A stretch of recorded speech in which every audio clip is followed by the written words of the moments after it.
Y'all ready? It's time to talk ball with Spunky Spectrum. Let's ride! Ow.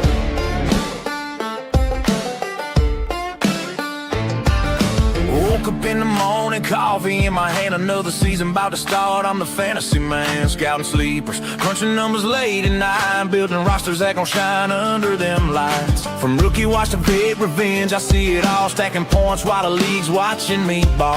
Best ball drafting, no waivers, just pure skill. I'm taking shots, watch the whole league getting killed. Yeah, the grind don't stop, the picks stay high. When the money's on the line, I connect the dots. We're talking fantasy football, best ball drafting deep. Spunky Spectrum spinning, put a league to sleep. 15 grand on DraftKings, cashed it like a king. Now the whole damn country know I run this thing. Yeehaw, raise them up, another W in the books.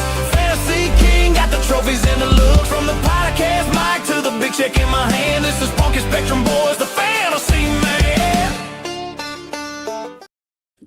Yo, Big D here, talking all things World Cup. USA getting a Dulce 0 2-0 win over Bosnia and Herzegovina. Belgium squeaking past. Senegal and, of course, England. Well, actually, they're not called England now. They're called the Harry Kane, beating DR Congo 2-1 in Atlanta yesterday. Driving top production, Spunky Spectrum Sports YouTube page. Well, you know what? This World Cup keeps getting crazier and crazier with the U.S. winning with 10 men last night in the Bay Area, Belgium squeaking by in extra time, and, of course, England. So, talking about the U.S. performance last night. It's funny.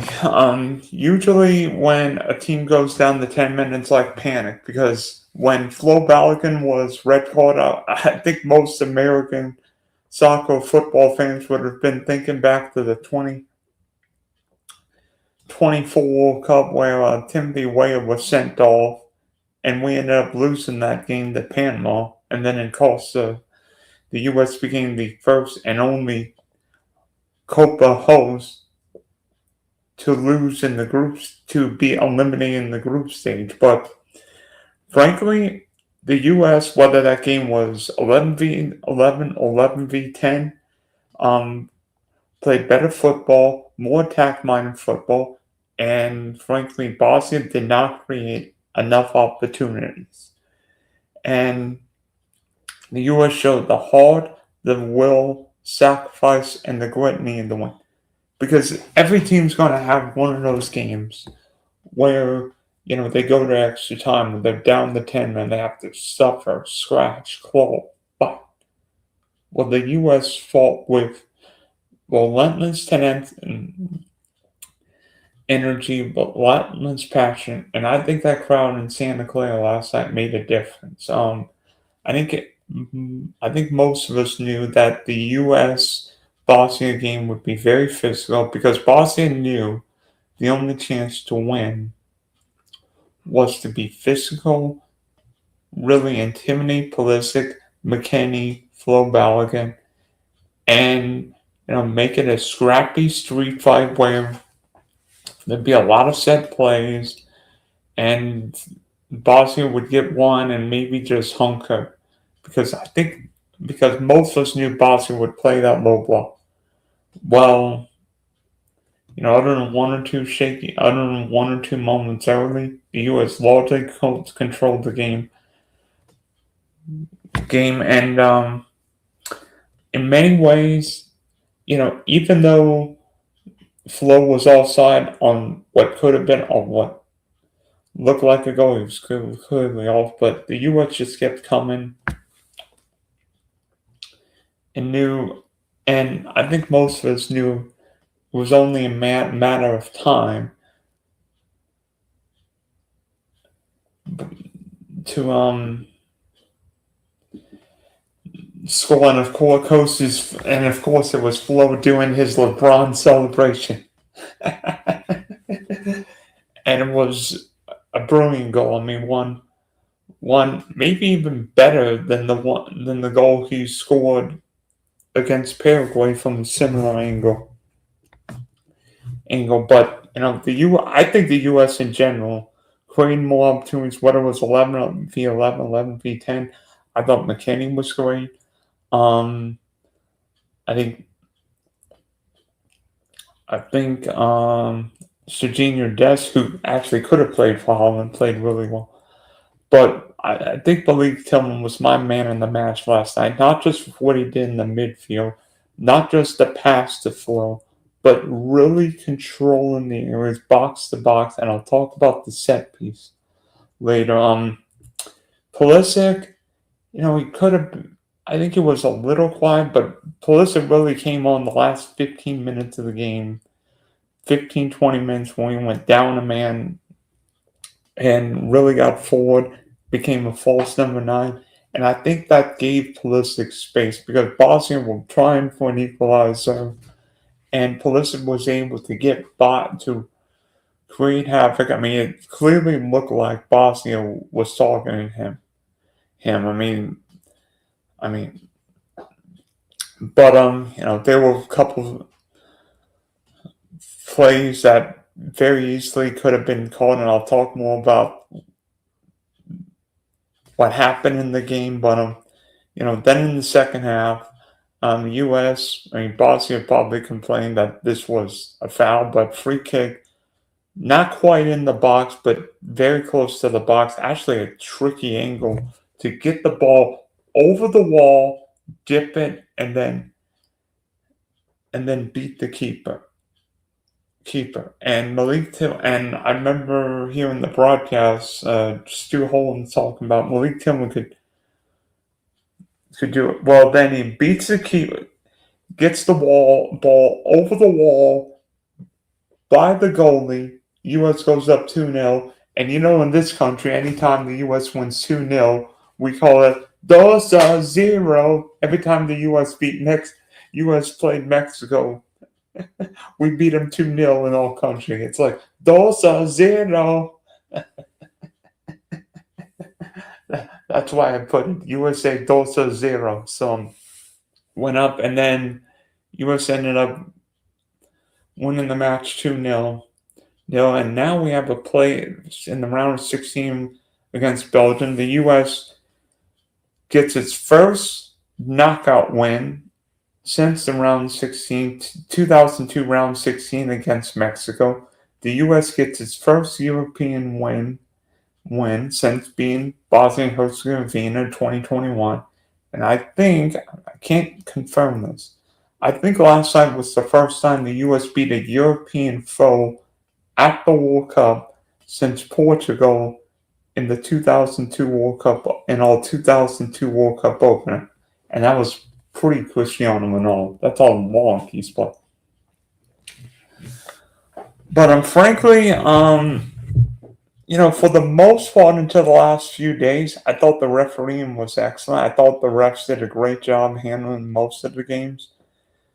But I don't think the Brazilian Rafael Claus did a great job at all. I mean, he let a lot of stuff go. I mean, there were at least 2 or 3 shirt tugs that could have been yellow cards. That probably, frankly, should have been yellow cards, in my view. And then the first card of the game was more a VAR decision. Now, we know VAR, I don't know what it is. But when Balogun goes after the Bosnian player, it's not like he stomps on it. It looked like both may have slipped, but it clearly looks like an accident. I mean, a yellow I think would have been fine. But, for whatever reason, the VAR decided, hey, check it out. And then VAR slowed the footage, which slowed the replay, which really isn't supposed to be allowed, and it made the play far worse than it looked. And then the referee decided, you know what, Balogun, you're gone, and now the U.S. played the rest of the game with 10 men. I thought it was an egregious decision. I mean, every pundit, no matter what country, every U.S. fan thought the same. Like, how then the bleep is that a red? I mean, even Mark Lattenberg, the referee and expert for Fox at the World Cup, was befuddled. I mean, I think every pundit, every fan watching that game was thinking, how is that a red?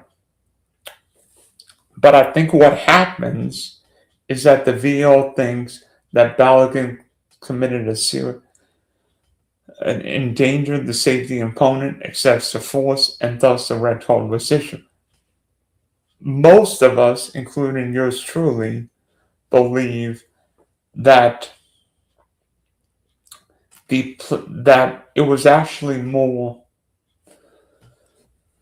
if anything, of just the coming together, an accident of play, and if the referee issues a yellow card in that situation, I think that's probably fair. No, no harm, no foul. But in some ways, sometimes the breaks go your way. I mean, Lionel Messi didn't even get a slap on the wrist when he went after the Algerian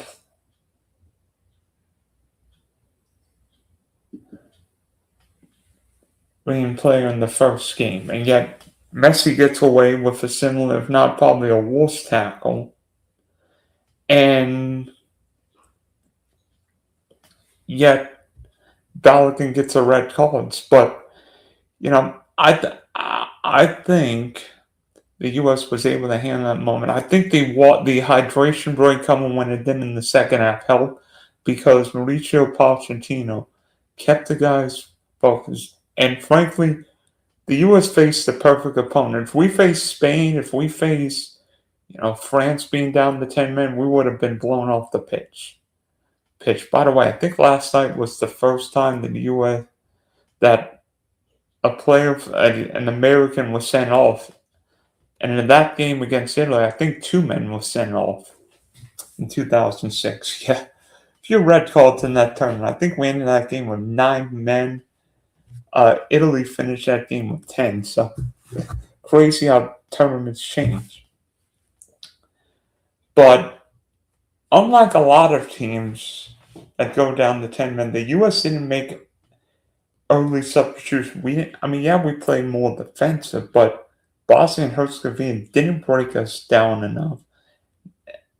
And we had enough athleticism and I think enough brains to handle things. Tyler Adams was big. I mean, there was one play at the end of the first half when Checo flat out takes out Adams. I mean, it clearly looked like, the old pick and roll play or a pick and roll in the NBA or pick play in the NFL where Checo flat out screens Adams, and I thought Adams was going to be in concussion protocol, but luckily, no problem. And Adams able to continue, and I don't think we can lose him with Rodon being iffy with Albon.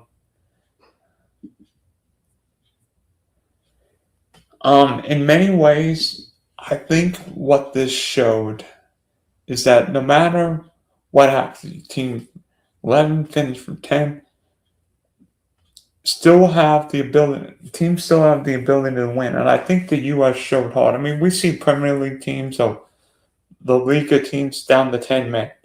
That didn't matter. This U.S. team kept fighting and, frankly, deserved the win. I mean, Bosnia and Herzegovina didn't create enough. But, hopefully, VAR isn't looking at every single detail slowly because we want to see a game decided on the pitch. Nobody wants to see a team down to 10 men on a questionable decision. If it's a red card, if it's like the Uruguay-Spain game where that Uruguay player goes over the edge, then send him to the locker room. But if it's one of those 50-50 decisions, especially at the World Cup, I think it's better to finish 11v11. And maybe if the referee gives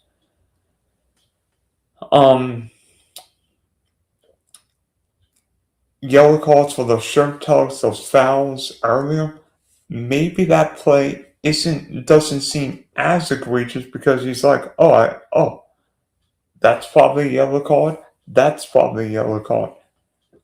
And then everybody knows, okay, this is what you can get away with, and if you go to here, you're gonna be in the book.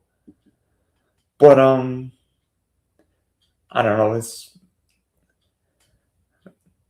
just annoying now that the US is gonna play the next game and maybe more without Flo Balogun. I mean, from what I am reading from Mark Ogden covering the World Cup for ESPN, it looks like FIFA might, I'm not saying they will, but may upgrade the suspension, which I think is ludicrous because they're going to, I mean, we know FIFA's not exactly the most stable sports organization. I mean, going back to what, the 2002 World Cup, but Cup where there were issues involving South Korea.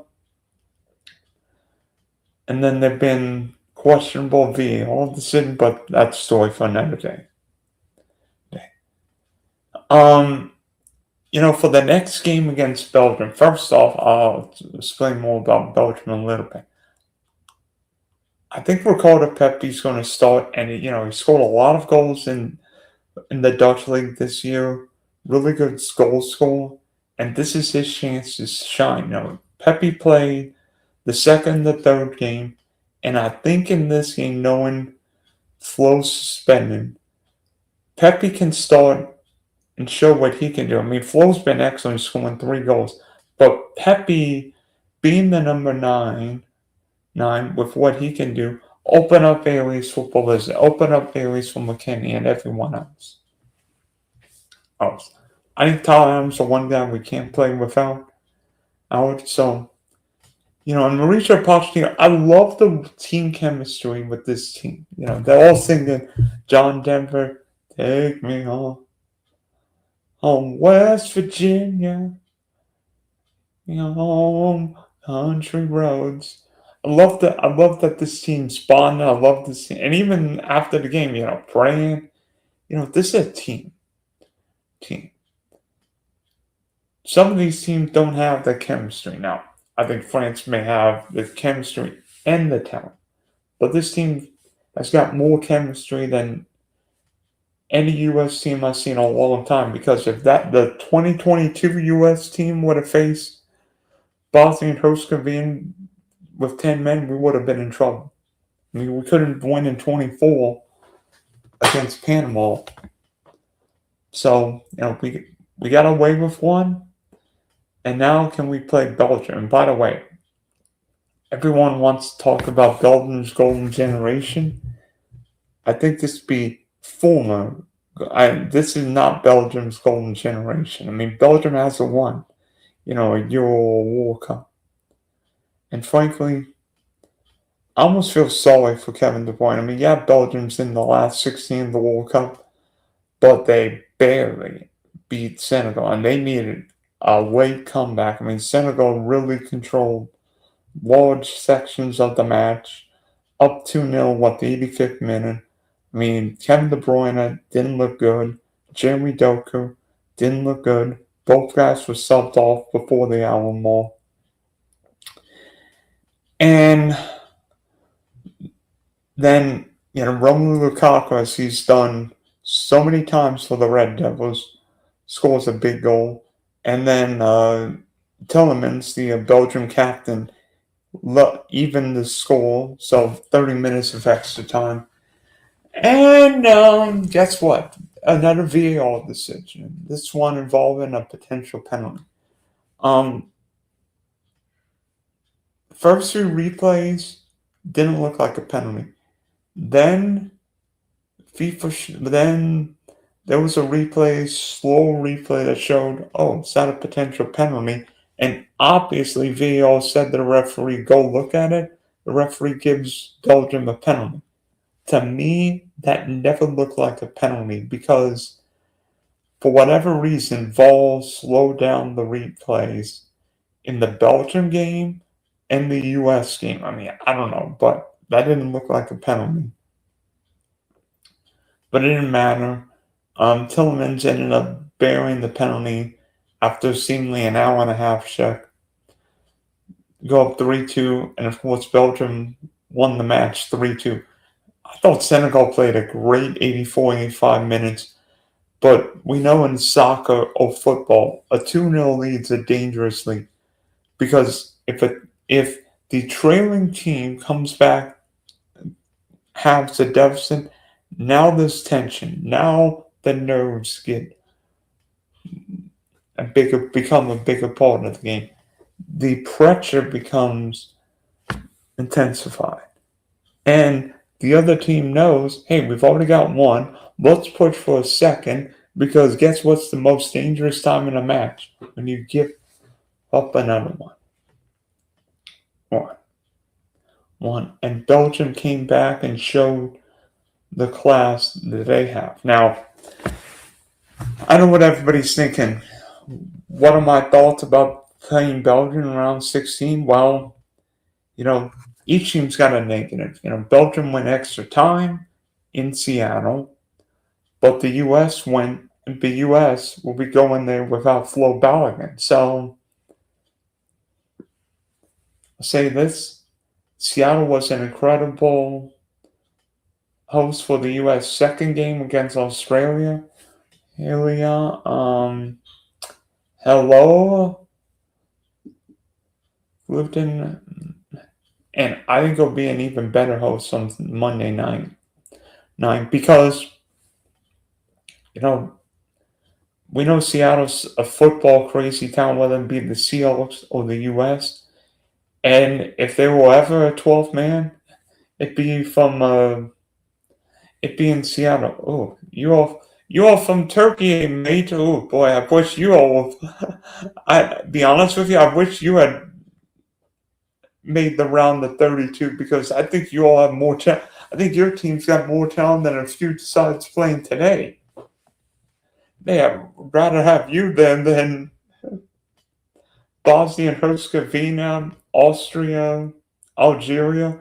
I think Turkey could win a few knockout games, but unfortunately, your team didn't beat the U.S. or Paraguay, despite playing half that game against 10 men. But it's going to be crazy. And of course, the U.S. has got revenge from what happened earlier this year in a friendly, and from what happened 2014 World Cup round of 16, where Tim Howard basically saved the U.S. with like 15 saves, and Chris Wondolowski missed the chance of his career, a chance that would have put the U.S. in the quarterfinal, and we could have raised the U.S. to another level. Instead, we ended up losing the game in extra time to Belgium 2-1. I think that was with Jürgen Klinsmann, yes. And frankly, maybe this country wouldn't have missed the 2018 World Cup in Russia, but that's a story for another day. I'm excited for what the game's going to be, because De Bruyne, Doku, Lukaku, Trossard. I mean, Belgium's got a lot of quality, but I think we have more pace and we have more positivity. I mean, watching Belgium run against New Zealand, and New Zealand's not France. I mean, New Zealand's better known for rugby than soccer. They're better known for the other pitch. And I don't mean baseball, I mean rugby. So, we're going to see what happens on Monday. Monday, it's going to be a good one. And then, jolly old England with a 2-1 win over DR Congo, where Harry Kane does his usual thing and scores a lot of goals with the 3 lines. And frankly, I have a buddy of mine, Alex, who went to the game yesterday, and boy, he saw a good one in the ATL. I mean, DR Congo started the match really, really well, scoring a great goal.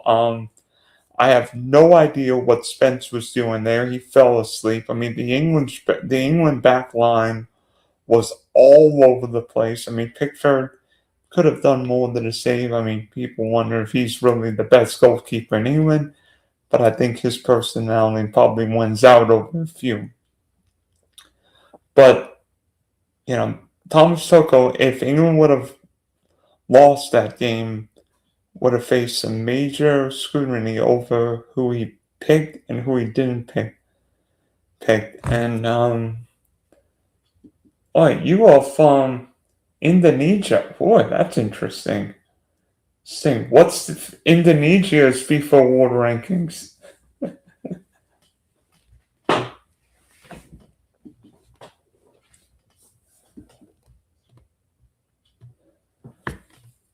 I think it's, you could all get maybe Trent Alexander-Arnold, maybe Cole Palmer, maybe Matthew Morgan's White, be better passes, but England didn't really play well. Finally got into the game.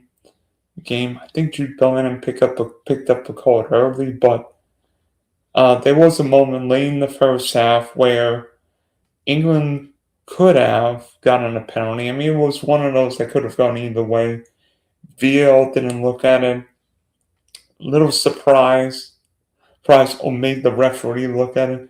Little surprise, but be honest with you, that's one that could have gone either way. I mean, most people said that could have been a penalty, but I don't know if it was the worst call that we've ever seen. But frankly, England needed a better second half, and boy, they got one. I mean, Anthony Gordon and Saka came on, and England became a different team. Anthony Gordon really won the battle against won the Saka. Saka really delivered a couple good crosses. And Harry Kane does what he has done better than anybody in England shirt. Score goals. Scored one, made it one, and then a wonderful goal from just out around the box, making it 2-1. I mean, Harry Kane's not the fastest guy, not the strongest guy, but he just scores goals. He scored 61 goals this year for Bayern Munich. 61. That's crazy. I mean, Harry Kane's in his early mid-30s. You wonder how long can he keep doing? Well, you know what? Maybe Harry Kane, Robin Lewandowski, these guys could play score until the 50. And I think what Kane does, he's always in the right position. He'll drop back and help be a true nine. But he's also realized, I can be somewhere in the box. The guys, whether it be Saka, Gordon, or his teammates delivering the ball, and Kane's always there to finish. I mean, Kane's always there. I mean, big goals against Croatia, big goals in the 2018 World Cup, or 22. You know what? Sometimes, not a moment of majesty, just a moment of pure class. And I think that's what Harry Kane is. England's best goal scorer. And, England needing that win, probably a little closer than one, but now England will face Mexico at the Estadio Azteca. And let me tell you this will be by no means an easy game for England. Because England's going to play at 7,300 feet. Mexico's going to have a huge home crowd at the Azteca. And England are probably the one team that's the least equipped for altitude. So we'll see what happens. By the way, England's last World Cup game at the Azteca, that'd be Diego Maradona's Hand of God from 1986. So England's going into that game with less rest, demons. There might be people from Altria waking up the England players in the middle of the night. Hopefully that's not really an issue. shoot, but I hope the England players have earbuds because they might need them. And Mexico's been great at this World Cup, not just scoring goals, but Mexico and Spain haven't conceded a goal yet. Yeah, and playing Mexico at altitude will be very, very difficult. But you could say this for Mexico. Now we get to see whether this side's a real challenger at the World Cup, or is this just a team that's beating lousier opponents at home? Because because now Mexico gets to face Harry Kane, Jude Bellingham, and everybody for England. So, I said Netherlands from Morocco beat the round 32 game. I think Mexico for England will be one of the best round 16 games. I think Spain versus Portugal could be, depending on what happens today.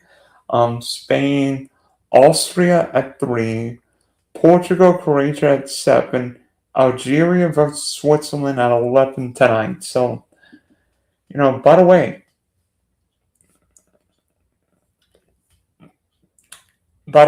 the U.S. starters have only allowed one goal. I'm not even looking at that third game. The U.S. starting backline's only allowed one goal in 270 minutes. Not bad. Hopefully we can keep that going against Belgium because I like our chances of scoring. And this has been a great World Cup. I love all the fan support in this country. And I think what hockey showed at the Olympics for nation, what these guys are doing on the pitch, you know what?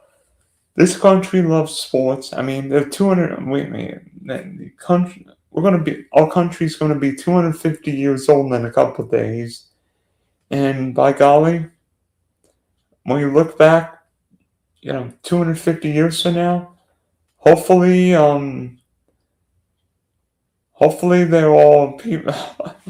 Hopefully, people remember the 2026 World Cup because this has been so much fun seeing all the games.